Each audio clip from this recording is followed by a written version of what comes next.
Even after SpaceX issued the world's largest IPO, $75 billion, they then turned right back around and said that they were going to do a bond issuance. Why do y'all need so much cash? And now you're going to debt. It got me to thinking about debt in this country, but then it got me thinking about the Triffin Dilemma. Have you ever heard of it before? I have not. I'm excited to learn more. I know, it's so fascinating. I cannot wait to share it with you because it's going to change your mind. I know I say everything is going to change your mind about how you think about your finances, but I'll be right every time, don't I? So the Triffin Dilemma, what is it? The Triffin Dilemma says that any world superpower that has the world dominated reserve currency inherently has to be in debt. All right, y'all know the drill. This is not financial advice. Everything you're about to experience here is for information and educational purposes only. Do your own research and remember that every investment has a risk of loss of your money. I am not a financial advisor. I am not your financial advisor. Do your own research. And with that being said, enjoy the show.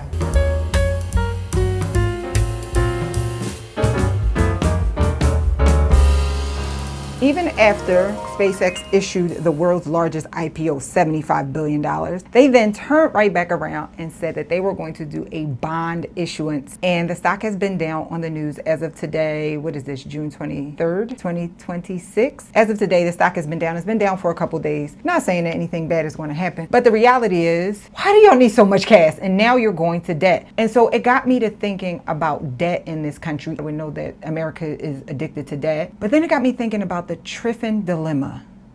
The Triffin Dilemma. Have you ever heard of it before? Today. I have not. I'm excited to learn more. I know. It's so fascinating. I cannot wait to share it with you because it's going to change your mind. I know I say everything is going to change your mind about how you think about your finances, but I'll be right every time, don't I? This is really going to change your mind because my wheels is all the way turning. Okay, so it's going to change your mind about how you think about your finances, your business, and your investment, but specifically how you think about this country and how everything we're looking at, a lot of people are afraid, but the world has been here before. This story that we're writing about, this massive amount of debt, this world superpower, all the things, this story, the world has seen this story before, but most people are going to be so asleep and they're going to be so willfully ignorant that they're not going to want to open up just one history book and see what happened and be able to know what to do with their money. Okay? All right, so the Triffin Dilemma, what is it? The Triffin Dilemma basically says that any world superpower that has the world dominated reserve currency inherently has to be in debt. They have to run at a trade deficit to supply the world's dollars. So you have these two dichotomous things where, hey, this country has the world dominant currency. In order to supply the world with the dollars that it needs to sacrifice itself to a degree. Now, here's what I want to be very, very clear about this dilemma, because we're going to look at history to explain how this dilemma even came about. It's very interesting. And guess what? Our old boy is back in this story, Nixon. Talk about that in a minute. But Secret love for Nixon. You have a secret love for Nixon? That man was crazy and I liked it. Dom didn't watch. She wasn't here for last episode. I did not tell y'all that the world is polarized behind Nixon. He was crazy and you liked it. All right, we're going to come. I can't wait to hear your thoughts about Nixon in a minute. But the whole idea, a lot of people, when they hear about the Triffin Dilemma, they think that what Robert Triffin is the guy who came up with this dilemma or exposed this dilemma. What they think that he's saying is that a world dominant currency, the country who this world dominant currency comes out of, it's already a problem. Like they promising their demise just by being a dominant currency. And that's not what he's saying. What he's saying is if you're going to be the world dominant currency, if you are a country, you have to proceed with caution and you have to walk this very, very fine line. We're going to dive deep into that in just a second, but let's go through the history. All right. After World War I, the world was in shambles. The infrastructure physically was torn down and the currencies, no one trusted it. And so 1944, Bretton Woods, a meeting of 44 countries in New Hampshire, they just basically was like, we're going to get together. We have to figure out what's going to happen with the world. A couple things come out of that meeting, but the main thing was that the U.S. will be the dominant currency. Can I ask a question? Yes, you can ask a question. Do you think everyone else duped America into becoming? That's as I'm pulling all of this back. Thinking about that. I think that the narrative, the propaganda, and I don't want to make it seem like U.S. is the source of this propaganda. Mm-hmm. Who knows who the source of this propaganda is? But the propaganda that America is the world's dominating currency is like, oh, we're this evil country that wants to take over the world. That's not necessarily the case, because as we're seeing with the Triffin Dilemma, that with great power comes great responsibility. And I don't mean it in a Peter Parker type of like... I do. Oh, goodness. There is a level of preservation and sacrifice. Yes. It was like, I think the men in that room representing the U.S. heard power before they heard the word dilemma.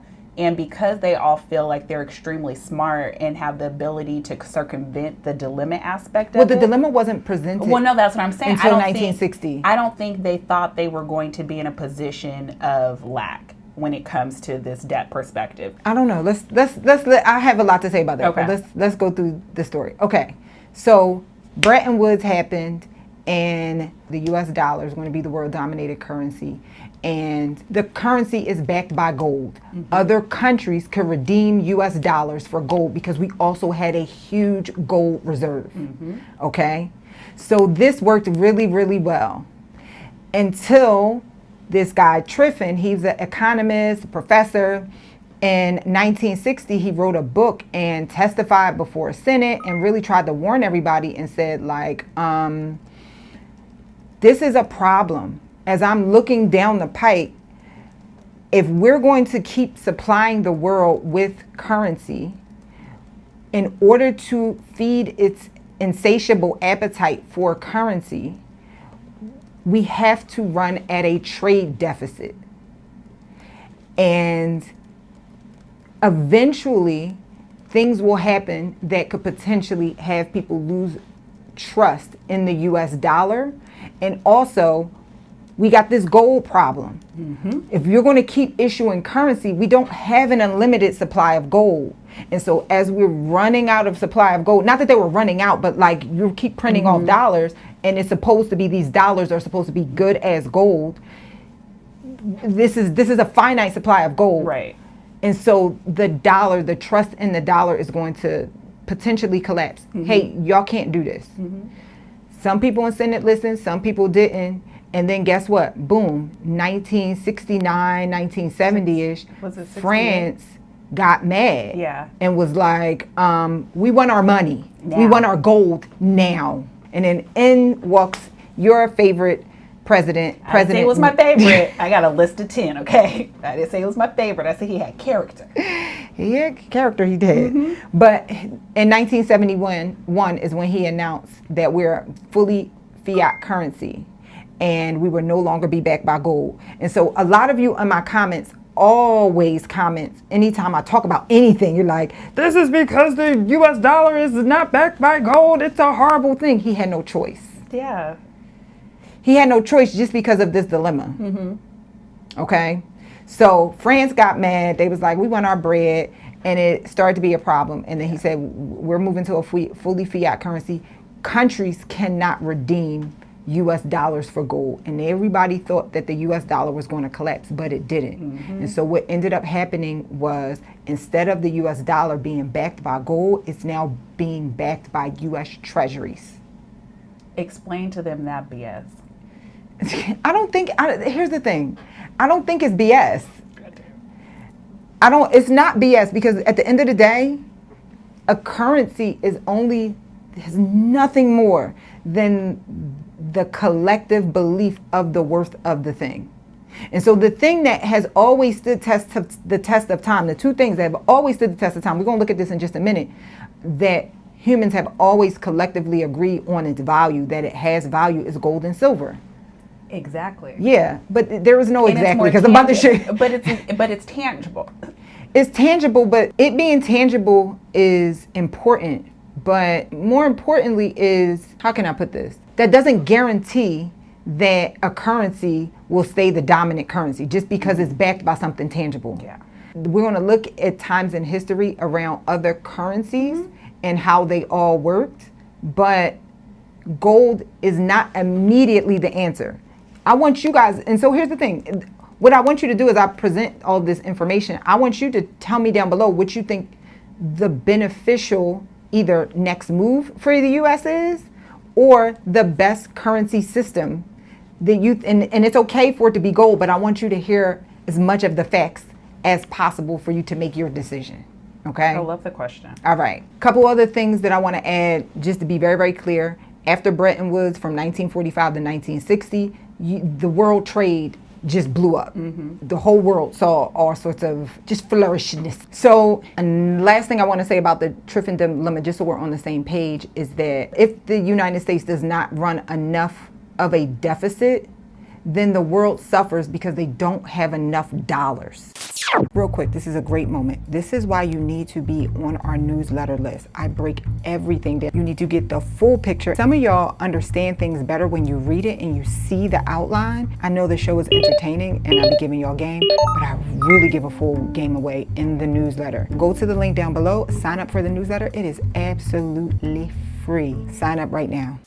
If the United States does not run enough of a deficit, then the world suffers because they don't have enough dollars. It's this fine line of being able to run enough of a trade deficit to supply the world with dollars so that the world can run. So again, this self-sacrificial thing is like, hey, we got to make sure that you guys have what you need, and we're got to go into a trade debt. Nowadays, because we live in such a tech world, most Senate hearings, court cases are all recorded for us to actually go back and hear what these people are saying. I wish we could have had a recording of what happened in that meeting. When did they start recording them? Hearings? Well, they started with stenographers, I want to say in like the 40s, 50s, and they still use that technology. Well, today. I mean, it would be recorded because he went I'm sure they before took them notes, in the 1960s. you know what I mean? But oh, but you want to see the video? Yeah, I want to see who's talking, who wasn't. Because I'm like, if you think about it, the great two superpowers at that time in that meeting was the U.S. and the United Kingdom. You're talking about in Bretton Woods. Yeah, I thought you were talking about when Robert Tiffin. Oh no! I'm still back. I'm still back in 44. They wouldn't record. That wasn't. No, they wouldn't have recorded that anyway. They recorded it, but I wish somebody had notes. I want to read it. Like, I want to know, because I can just nobody imagine. Had those. They didn't have nobody. They didn't have no stenographer there. I know they didn't have nothing like that, and I'm just like, Jesus, I wish I could have been a fly on the wall. No, if you would have been a fly on the wall, you would probably be trying to be Eli and going to Mars. I'm out. I'm gonna be around you. I'm gone. Nope, I don't even want to be on the fly on the wall. Because I know people was probably saying some wild stuff. I know. Even when you look at, Epstein files. Sorry, I don't know. I couldn't think. Even when you look at the Epstein files, let's remove the weird stuff about it. They were throwing around ideas about different things, socio-economical, and they were just wild. And they just, like, somebody said, I think it's Mitch McConnell, said something like, somebody asked him like, oh, we could just make the black people slaves again. He was like, they're not doing that. When somebody else was like, the white people? These are the things that they're throwing around in meetings. I'm glad that somebody was like, a bad idea, black people not doing that. I'm glad somebody had the idea. And this is before the Alabama brawl. It was like, no, they're not doing that. We're not going back. Dude, they not doing no, that. But I white say people that we not no slavery. No slavery. This ain't but I asked that question because understanding that the United Kingdom, from a superpower perspective, was a little bit higher on the food chain than the U.S. then, and so I'm just wondering, did they bow down and say, you know what, U.S., you got it, you take the lead, or was UK like, nah, I want skin in the game, like where it was more so like a 50-50 vote, like. It was split. I just wonder, like, how the whole thing went down for the U.S. to end up becoming the dominant currency. But we'll never know. I think, you know what I think? I think it was a true negotiation because at the end of the day, at that time, we did need to finance the building of this country through debt. And so I think it was a negotiation. It was a bunch of countries that was like, nah, I'm not doing it. Yeah. And then the U.S. probably was like, because we talked about this on the show before, and we're going to come to this in a minute. The pattern that I noticed, I'm not the only person that noticed this pattern, there's been a great deal of study about this, is that when you have a reserve currency that is of that country, it's usually about 100 to 150 year cycle. Mm-hmm. So as I mentioned, when we were talking about crypto, I don't remember if I talked about it with you or with Brandon, but as we're moving into this new world order, when you look at crypto and the way that they're trying to make a total different regime change, we're about 100 years out from the original changes. So like 1913, when they had Jekyll Island, the Federal Reserve. And so here we are between 100 and 150 years out. I'm saying 150 years because that's the pattern in which the full cycle happens when a sovereign nation becomes the world dominant currency until when they cycle out. There has been other times in history, in exception, when other sovereign nations have held it for more than 150 years. And so we're going to look at that in a minute. But I can't wait for that conversation. So I'm saying all this to say it could have been a negotiation. It might not have been, I'm going to get over on you. Yeah. It could have been a true negotiation where we put all the chips on the table. Hey, who wants to do it? And every country was like, all these other countries, they've been and around. More developed. I was just about to say, UK was completely developed by then. They've been around. They got things going on, and they like, nah, we know the responsibility that comes with that. Part. I don't want that. And in the U.S., it's like, we're new. We still got a bunch of U.S. that's not developed. Mm-hmm. And so it's like, hey, we're new. We could do a 150 years run. They'll solve it. And then they may have gone home and said, hey, this is what we're going to do in 2026. Yeah. Like, this is the plan to keep the flame alive. This is what we'll do. Case in point. There you go. That's what I think may have happened, but who knows? So the major question about the Triffin Dilemma is, can a country maintain its dominance as the world supplier of the world's currency without weakening its GDP? Can that happen? I know. Inquiring minds want to know. Because technically Rome did it. But they we're were going to failing anyways. That's why I'm like, I can't No. Okay. I'm back. Simmer down now. Simmer down now. Simmer down. Okay, we're going to come. Rome is a if we was on a game show, I'd give you a half a point. I'm so sorry. It's okay. It's okay. It's so good. I know. I knew. Didn't I say that? Say your wheels was going to be turning. You said it was going to be good. Yes. Okay. So 2 other times in most recent history, actually there have been back-to-back that we can look at in terms of a world dominant currency and what happened and how they cycled through their 150 years. So the most recent one was Britain and the pound sterling. One thing I want to make very, very clear is that as we look at these 2 other examples, countries and large companies go hand in hand when building up this reserve currency. So a lot of you who despise capitalism, this is not the first time that this been a thing. Okay? I'm neutral about capitalism. Very neutral. Don't bother me at all. But so Great Britain, they were the world dominant currency. World War I essentially ended that, but the company that dominated Great Britain was the East India Company. The East India Company was one of the largest companies in the world. They dominated trade with spices. There was some slave trade stuff going on in there as well. They had a military. Now, here's the thing that I'm noticing. Because there's the British East India Company, but then before that was the Dutch East India Company. We're going to go back before that as well. Both of these companies were influential to the success of their country establishing the world dominant currency is also world dominance. The thing that's very similar to these 2 companies with all of these large companies in today's society is that someone's trying to be the East India Company.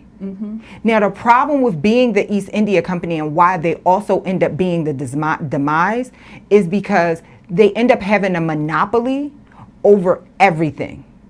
And they control so much that they actually end up not being very good at business. Sounds familiar. Sounds for freaking familiar.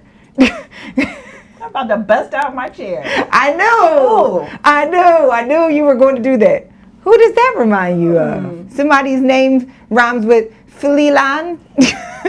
Fililan Flusk. The alien among us? He want to be an alien so bad. So bad. He's just weird for no reason.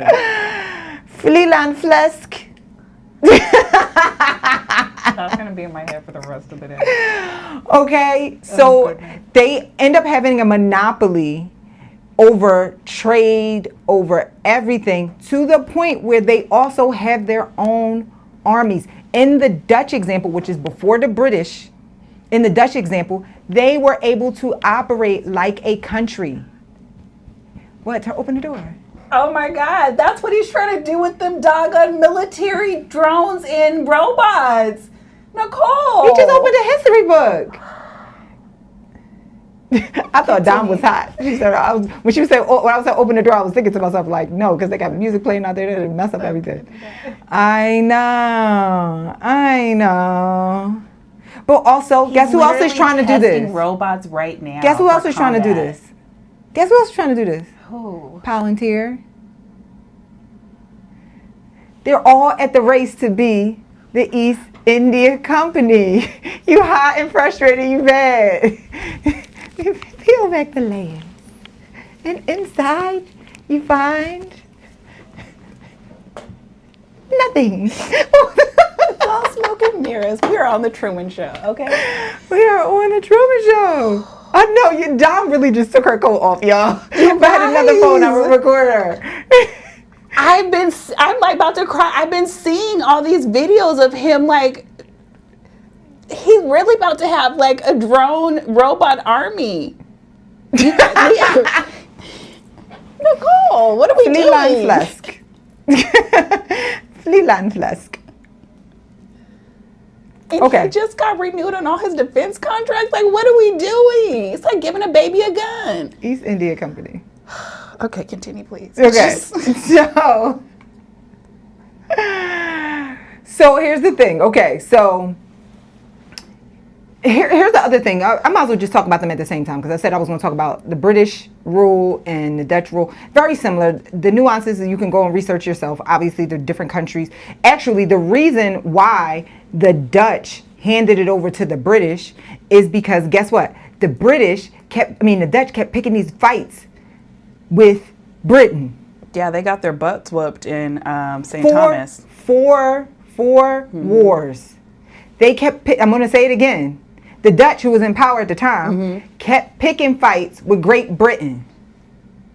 I'm going to say it again. The Dutch kept picking fights with Great Britain. Who keeps picking fights with who? Okay, you do your own. Draw your own conclusions. Let me just also be very, very clear. As I'm doing this, I'm not just saying this because I want to protect my neck, but I am actually very pro-American. I hope y'all know this. Do y'all pick up on this? And that's partially why I also do this, because remember early in the game when I was saying how humans are terrible at responding to glacial crisis that move at a glacial pace. 100-year time frame is, or like when you look at the downfall of Great Britain and Netherlands as a world dominant currency, it didn't happen overnight. It was at a glacial pace. Actually, towards the end with the Netherlands, it was a relatively short amount of time, but it was at a glacial pace. And so humans don't know how to respond to this. And so I'm saying all this to say, as a person that is pro-America, we have to realize what's going on and adjust accordingly. So the Dutch East India Company is also called the VOC. I'm not going to try to pronounce this word that I'm flashing on the screen right now. Let's talk a little bit more about the power of these large companies. So for instance, the VOC could wage war, sign treaties, build forts, mint coins, govern territories, This is a company that could do all of this. So for those of you who are scared of what's happening, this is not the first time that this happened, okay? So this is how the Dutch introduced, they were like the fathers of modern day capitalism, because this company was so successful. Let me also give you a little fun fact. The Netherlands had only a population of 2 million people, and they controlled world trade of 2 million people, okay? So this company got so big that they sold shares to the regular public, and it was very successful. Modern stock market. The other thing about this is that kind of propped up everything and that led to the slow demise of the Dutch financial empire and then a complete drop off was the VOC got too large to fail. And so they were using their relationships within government, within banks, having secret loans to fund the fact that they really didn't know how to do business. They just were so big and just holding monopolies and forcing people to do trade with them and forcing labor and doing all types of wild. Now that sounds like our sisters to the other side. They were doing all types of things, and thus the money wasn't coming in the way that they needed it to come in, because they were not very good at doing business at the end of the day. And so they were having secret loans with the banks. And it got to a point where there was a complete run on the banks. It all failed. They had too much debt, debt on debt on debt on debt on debt on debt on debt. And then ping, boom, pow, it all collapsed. No one had trust in them anymore. And boom. Okay, so both of those experiences, like I said, the Dutch and then Britain, lasted for about 100 to 150 years. You know who talks about this a lot? Ray Dalio. So if you really want to go down a deep dive of someone who's been studying this for 20, 30 years, go pick up a Ray Dalio book, go look at his channel. Don't click away right now because I got more stuff I want to share with y'all. I'm going to share some stuff that he ain't even said, okay? So step one in this whole thing, the world needs reserve assets. Step two, the economy is growing. More trade, more just everything. GDPs around the world are growing. Beautiful. Step three, the only way for the world to get more currency is through running trade deficits, military spending, foreign investment, and foreign aid. So when y'all hear about us sending money out for foreign aid, this is why. Step four, the more that America exports dollars, the more that foreign governments accumulate US dollars. So we end up having more dollars outside the US than inside the US. Step five, confidence is now questioned. Things become unstable. Let's live inside of the fact that things are not unstable right now. I don't even want to produce that rhetoric because there's no proof for that. But we do see people questioning confidence right now.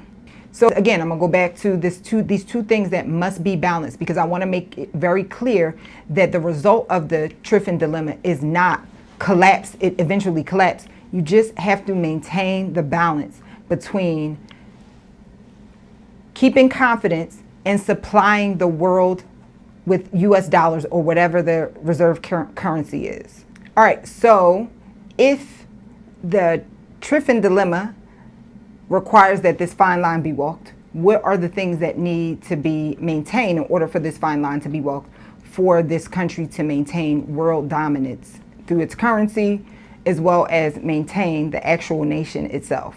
The first thing is it needs to maintain economic dominance. The second thing is trade dominance. Number three is financial dominance. Number four, reserve currency dominance. And number five, draw out the decline as much as possible.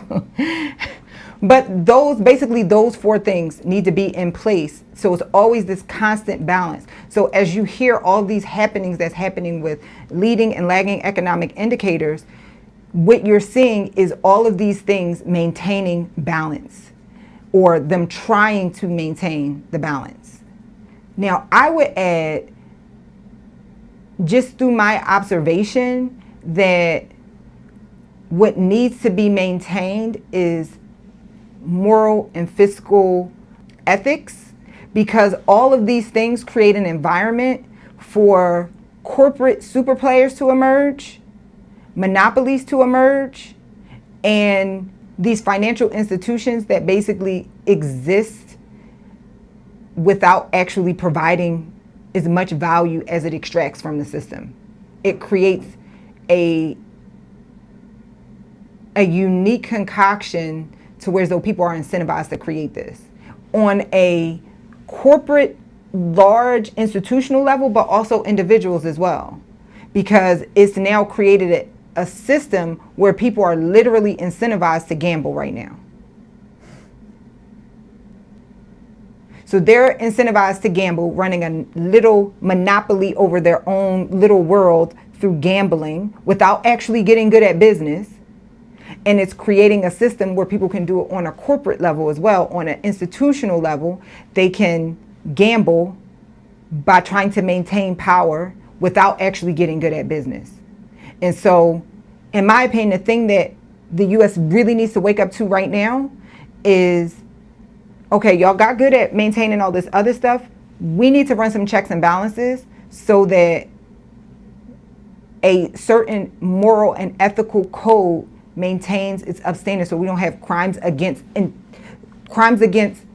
ethics of humanity, as well as humanity itself. Because some of the statements that's coming out of some of these people right now, for the sake of getting $1, like, I'm not mad at you making money, but I'm not either. But we got to have a system to check this, and this is going unchecked. Okay, so what I want to do is look at some alternative systems to just for craps and giggles, I want to look at some alternative systems to a fiat currency and or a gold currency, reserve currency, that just could exist, because this is not the only way of doing things, and having a gold-backed currency is not the only way of doing things as well. Just for fun, okay? Not suggesting any of it. But this system has to be productive. The system has to have military dominance. It has to be financially disciplined. And the system has to be central to trade. Okay, version 1 is a system like what we got, dollar system. It is backed by treasuries. I think it's fiat, but it ain't really fully fiat. It's backed by treasuries. I know you think that that's bull crap. It's backed by treasuries. The second system is a SDR system, which is a special drawing rights system. Something like the IMF would create this. This is like an international system that is not dominated by a particular country. The third system is a multipolar system, which is different countries. We got a couple different currencies that are dominated, world dominated. And then system number 4, some of you have probably already thought about this, a Bitcoin type of system where it's supranational. That means it's not any one nation, and it's very similar to gold, but is not. The difference, why it won't necessarily fulfill the role of gold from outside of a spiritual perspective, is because when you have a world dominated currency, you need to be able to inject liquidity into the system. I don't know if you guys know this, but there is a limit on how many Bitcoin can be created. Mm-hmm. It's only 21 million Bitcoin. Mm-hmm. You cannot inject liquidity. It's a finite amount. For right now, we can always go and dig up some gold. Go dig up more gold. Okay, I do want to look up one other currency that has withstood or lived past this 100, 150 year lifespan, and it is the Byzantine Solidus. The Byzantine Solidus. This is why I said Dom was good, almost half a point for the Rome answer, because the Byzantine Empire was the eastern portion of the Roman Empire after Rome fell. The people in the Byzantine, it wasn't named Byzantine at the time. They considered themselves to be Romans. So we're talking about modern day Turkey, Eastern Europe. So that currency lasted for 700 years. But here's the thing, the actual coins had gold in it. Mm-hmm. The other thing is all of their emperors or the rulers were big on keeping the debt down. Not all of them, but a lot of them. They were big on managing the trade deficit. They did not let the debt get bucket wild. Another thing that they did was they protected the integrity of the coin. So a lot of times when liquidity needs to be injected, nations, countries, they will print more money. They refrained from doing this very much so to protect the integrity of the coin. So I can imagine they didn't have a whole lot of inflation. So because the coin was protected so much, people didn't mind, especially for 700 years, using it because they knew $1 today was going to be worth $1 tomorrow. Right now, $1 yesterday. We don't know. No one knows. It's provocative. No one knows. The other thing at that time, and this may not be much of an advantage right now because we have airplanes and boats and spaceships and all these things. We have spaceships. You know, the aliens is crashing and we reverse engineering. They got all type of whatever. Anyways, they were located centrally. So that was a big deal. It's weird because as the US, we're technically like over there. But at that time, the reason why it was important because obviously the world wasn't as global as it is right now, right? They didn't have airplanes and all that stuff. They were centrally located. This was a big reason why they lasted for 700 years. Another reason we have this, they have military power. Military power is a big flipping deal. I always used to say this all the time about the US, and this is prior to all the stuff that's happening right now. The US is a dominant world force. We're not the smartest, we're not the richest, we're not the happiest. We got the biggest military. That's important, especially for establishing financial world dominance. Okay, why did it end up falling? Very slow decline, lost territory, lost population, lost military power, lost trade dominance, period, point blank. At some point, it just fizzes out. But 700 years is a good darn run. Just FYI, we're at about year 82. Just want you to know, if you're thinking about the 100 to 150 years, we're at about year 82. But not saying we're going to go do the 150. Crazier things have happened. You never know. All right, so now let's look at gold as a backed currency. Gold throughout time over modern recorded history. So for about 2,000 years, not repeatedly, not continuously, but over time, a lot of the systems that we talked about, it was still, that currency can be redeemed for gold. Egyptian Empire, the Byzantine Empire, the Roman Empire, so on and so forth, you name it. But for about 2,000 years, we know probably even longer. I know it's been way, way longer. This is what I know. But gold has always been the system, or has been the currency. But the problem with gold is it's not a system. You need a system to basically define the system. Gold is just the thing that backs it. And so this is why things keep getting swapped out. Okay, so I went down a whole entire rabbit hole. And at this point, now I'm trying to figure out how I can use all this information. So the question I wanted to know is, what other countries currently are not the reserve currency? Because to me, being a reserve currency, it just looks like a huge burden, right? What other currencies or countries is not the reserve currency, but has the ability to sustain GDP? One of my really good friends is big on investing in emerging markets, big on investing in emerging markets right now. You take this information, you do what you please. Real quick, if you've been following me for a while, you know I talk a lot about protecting and growing wealth. But one of the biggest concerns in crypto today isn't just volatility, it's security. That's why I partnered with iTrust. Their premium custody account uses a closed-loop system designed to help reduce the risk associated with hacks, phishing, attacks, and unauthorized withdrawals. If you'd like to learn more, check out the link below. And if you fund a qualifying account using my link, you can receive $100 bonus right in your account. And yes, iTrust is a paid sponsor of this content. Investing involves risk, including a possible loss of principal. Crypto assets are volatile and may not be suitable for all investors. This content is for informational purposes only and is not investment, legal, or tax advice. Okay, back to the convo. One of my really good friends is big on investing in emerging markets. Big on investing in emerging markets right now.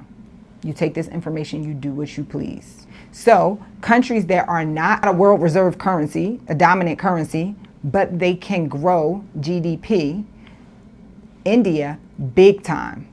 Southeast Asia and the Gulf states. and the reason why I thought about this is because the way that I like to do business is I don't need to be at the forefront. Like, I think the people who feel like they need to just have all the money and all the power, you get consumed with greed, and that same insatiable desire for all the money and all the power ends up being your downfall. And so the countries who are just like, you know what, let me just sit back and just let you guys rock out. And yeah, I'll hold your dollars. Sure. Sure, I'll get some treasuries. But they have room for growth. Mm-hmm. That's what made me ask that question. Like, if I were a country, how would I be thinking? Then I wanted to ask another question. Y'all know I'm all about picks and shovels, right? Because as we saw last week in revolutions, a revolution doesn't necessarily mean that everyone who invests in it will win. Mm-hmm. Technically, when you look at revolutions, 99% of the people who invest in it end up losing. There's always just a few winners. The only people who truly end up winning in revolutions is the people who invest or run businesses that supply the picks and shovels.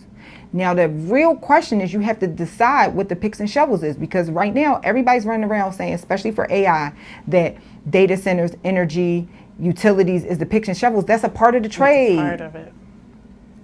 That's good. Right? I did a newsletter. If you have not gotten that newsletter, comment, or the newsletter link will be down below. It was so good. I know it was good. Multiple people told me it was good because I was trying to point out that picks and shovels, y'all know I always say this on this channel, is a spectrum.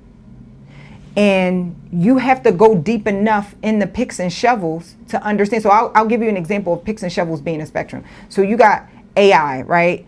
And if you picks and shovels is a spectrum, and you got 0 to 10, 10 being like deep picks and shovels. A 1 is energy, right?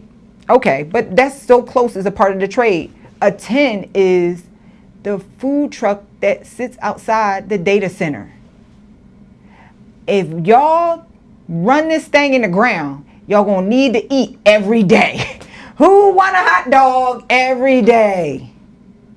That's a deep pick and shovel. I don't care whether y'all winning or not. Y'all pouring all this billions of dollars. Somebody's going to have to work here for at least 10 years. So I'm going to run it up for 10 years. Okay? So, case in point, this show. Y'all are doing all this stuff with AI. Nobody knows what's up and what's down. I don't care if the stock market go up, the stock market go down. Y'all going to continue to watch this show. Y'all going to want to still understand what's going on. All right. So it's a spectrum. How deep do you want to go in this to 10? From 0 to 10, it's totally up to you. So with that being said, I wanted to look at the countries who were saying, okay, I'm not trying to be a world dominant currency. I have room to grow my GDP, but I also have industries that are picks and shovels. Y'all have fun building your killer robots. Sorry, because I know I run the script through chat just to make sure I don't say nothing wrong. Because sometimes I'll be saying the wrong word. I got to cut a thing out because I will say the wrong word, and I don't need to put that on y'all.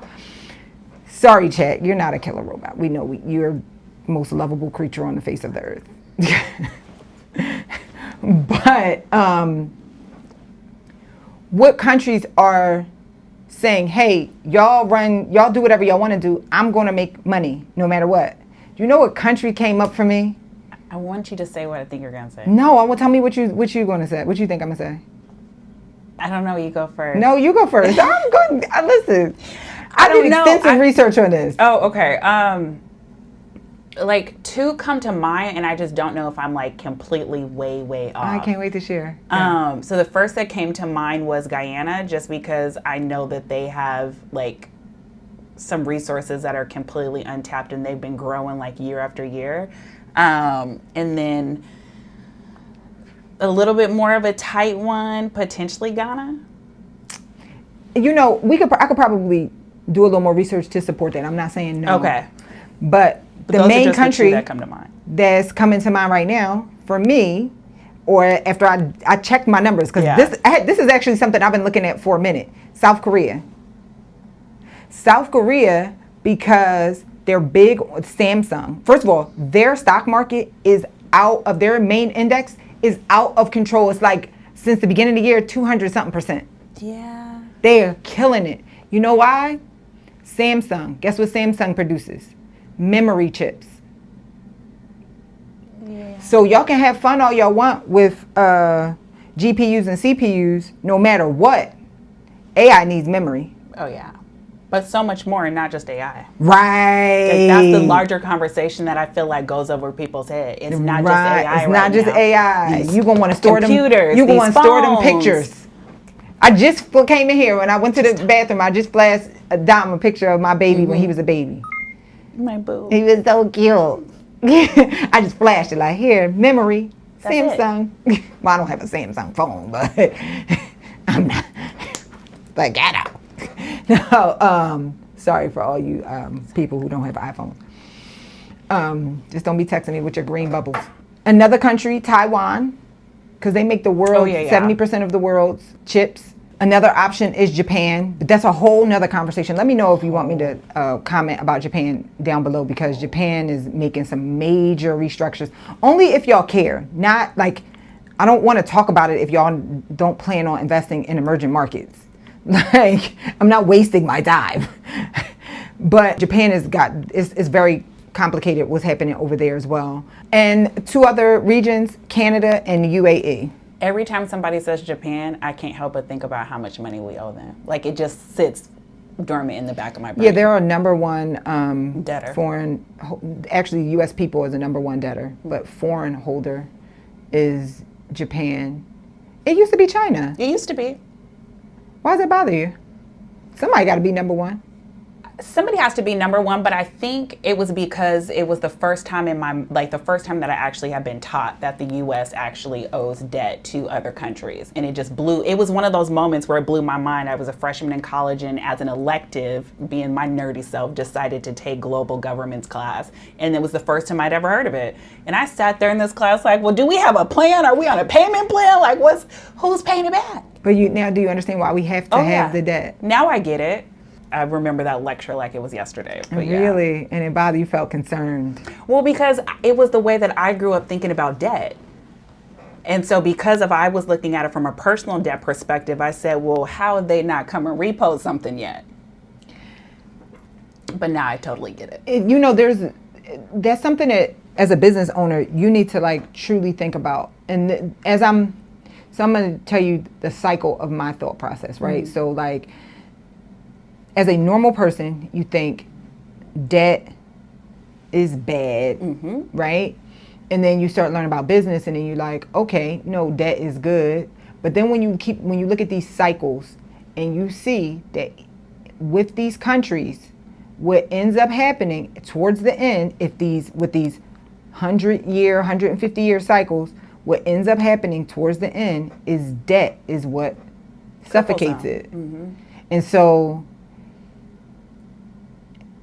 I think it's just a matter of like, from a collective standpoint, collective consciousness standpoint, I think what ends up happening is just like, all the countries be like, I'm tired. I can't do it. Come take it. I'm tired. Did you say it was the Netherlands who were really conscious about not taking on too much debt? No, the Byzantine Empire. The Byzantine, okay. Yeah. I really like that. I'm going to have to study that a little bit. Okay, so I hope that this got your wheels turning. Here's what you can do. I'm going to keep telling you, invest in income producing assets. Invest in something. Actually, I'm going to give you some new advice. This is real important. There is this thing I like to call, if you want to win at anything, it's called the Beyonce effect. I'm not a beehivian.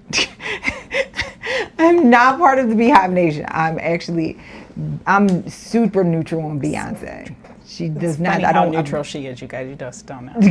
Don't ask me to go to a Beyonce concert. I'm not doing it. Not because I don't like her music, but because it's just not worth the $1,500 that you're going to spend on outfit, parking, and tickets. It's just not worth it. It's too much, and your fee hurt. All to be around in a room full of people that's not going to be attracted to you. No thanks. No thanks. I'm not gonna say it's gonna be no men there. It's gonna be men there. They just not gonna be attracted to you.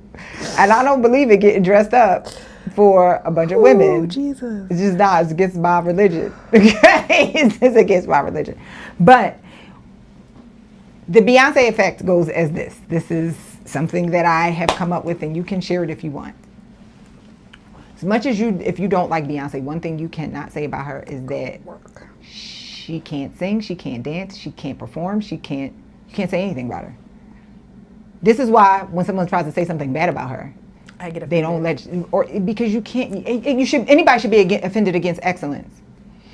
And here's the thing: whatever your religious beliefs is, like,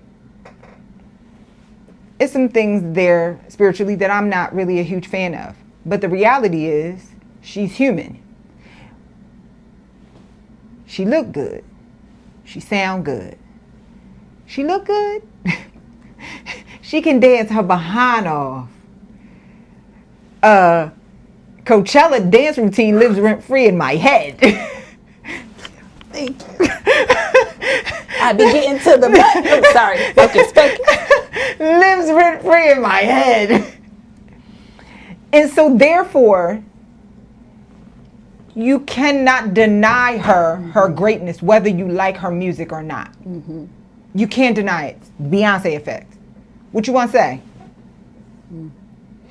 I very much so believe in the Beyonce effect. If you're going to be a business owner, if you're going to be an investor, run the Beyonce effect. Is it more work? Yes. But what else you got to do? Sit there and be broke? I want y'all to run the exact opposite play that the both East India companies, the VOC, aka the Dutch East India Company, or the British East India Company. I want you to run the exact opposite play. Stop trying to scheme or game or get political positioning your way to success. Do that and actually be good at running a business. Let's relate this to investing. Know how to look at your candles. Know how to day trade. Know how to look at tickers. And know how to run a business. Beyonce effect. Because if you do one without the other and you lose, then you mad and you crying. Why are you mad and you crying? Because the person on the other side of the trade, Beyonce affects you out. That's good. Do both. Get some business books. I'll post a couple down below. Read them. Do business. Get out here, do trade. Mess up a bit. Get busy. Stop impostoring yourself into obscurity. Get busy. Beyonce, guess what? Beyonce worked really hard at becoming Beyonce before she came Beyonce. By the time you seen her, she already put her 10,000 hours. That's why you'll be seeing all them videos when she was a little kid, killing it. That's okay. You don't got to go back in time and be a little kid and kill it. You can start at 40. Guess what? 10,000 hours at 40 hours a week, I think is 5 years. That's not long. My son is 5. I feel like I just had him. It's not long. What is the scripture? Despise not the day of small beginnings. Get busy. You know what for years, y'all know what I had in my, I'm going to share something real intimate with y'all. Do you know what I had in my vision book? Or if you check out my book, The Anti-Hustle, I have a manifestation technique in here. I keep telling y'all it's very, very powerful. Mm-hmm. And in one of the declaration in this manifestation technique I will be one of the best business minds in the world. I've had that in there for years. And here I am with this podcast, and y'all be commenting down below. I just love how you think.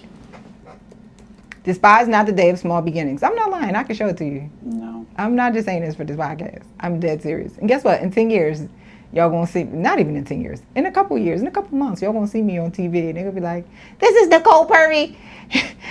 We have Nicole Purvey on the line. She's and it'll be like, hello, Meredith. Hello, Michael. Thank you for having me on. And they're gonna be like, and Nicole, so we don't know what to do with the world. Make sense of it all. And I'm gonna be like, as the world's best business mind, this is what you need to do. I say this to you all the time. Other thing you can do, follow the capital, not the headlines. Follow the capital. Really, honestly, I'm not just saying this. Just stay close to the fire on this channel. Make sure you get on a newsletter. Make sure you get on a newsletter. Stay close to the fire, because I literally, all I do all day is follow the money. That's it. These headlines, this is a distraction. I don't even be looking at the headlines. I promise you not. When I go on my favorite website for financial news, I legit do not look. Because it's a distraction. The headlines are literally, they are literally a distraction. I'm not just saying this as like, there is some group of people that's like, you're on the distraction team. And they're like, let's tell them the sky is purple today. And then they'll get the top. Breaking news, sky is purple. And then people, we all day, the sky is purple. Guess what? Look at the sky is purple. Oh, I got a purple outfit to match the sky. I don't look. The other thing I want you to do is build international awareness. Like, seriously, start looking at what's being reported outside of the U.S. Not because it's true, because you need to know the full story. You need to have context, right? Just knowing, looking at the news from a very limited worldview is almost like, I just had this conversation with somebody. I'm gonna pull back out and give you all an analogy. I was just talking to somebody yesterday, and I was saying how in the Bible, one of the mistakes that people make when they're reading the Bible, they just look at verse. And when you read and study verses, you don't have context. And typically, especially in the New Testament, the way that the information is relayed is it'll give you a story or a verse, a short story or a verse, but you have to go to the chapter, sometimes 2 chapters before, or the one before and the one after it. Sometimes it's sandwiched. Those stories literally tell the practical applications of this passage. Okay? So you cannot look at passages or verses out of context. One of the things that drives me crazy, you see these devotionals and it's like 365 days of verses. That's like, that's a waste of time. It's a waste of time. I used to be her. You used to be her.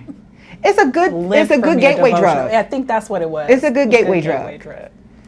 But you got to grow up. You got to mature. You have to mature. Looking at verses is like looking at the news just from the U.S. perspective, or not looking at history. You don't have context. It's not that the verse is wrong. You don't have context. So you need context.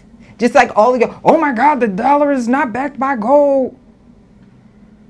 Oh my God, the dollar is not backed by gold. You think it's horrible, but you don't have context. You don't know why. You don't know why Nixon had to make that difficult decision to say, France about to take all our gold. No. Bluff if you want. Call my bluff if you want. What you gonna do? You don't want U.S. dollars? All right, guess what? They thought that the U.S. was going to collapse after that. No, we got even stronger. They said, what are we going to do now? We got all these U.S. dollars on our balance sheet. Okay, never mind. You need context. Okay? All right, everybody.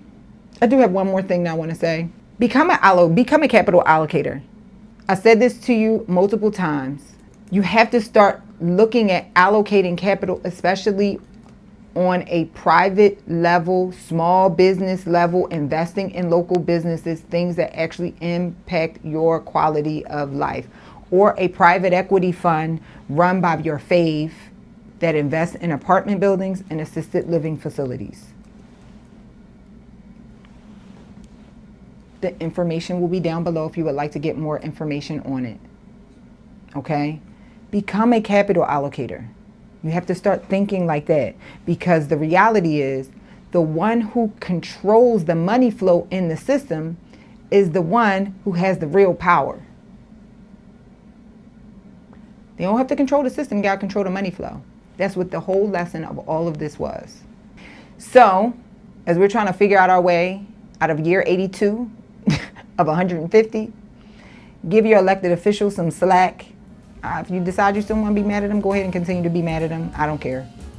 But at least give them some slack so you can understand what they're up against. Okay? All right. I love you all.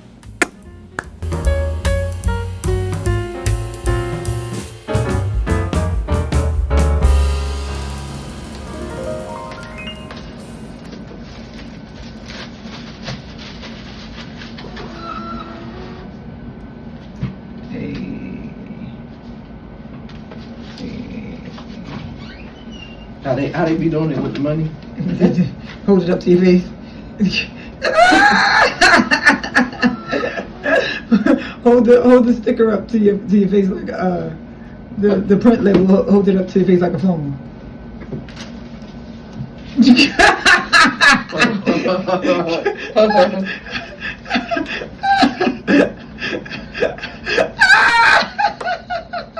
Got it going crazy around here. Got the books coming out.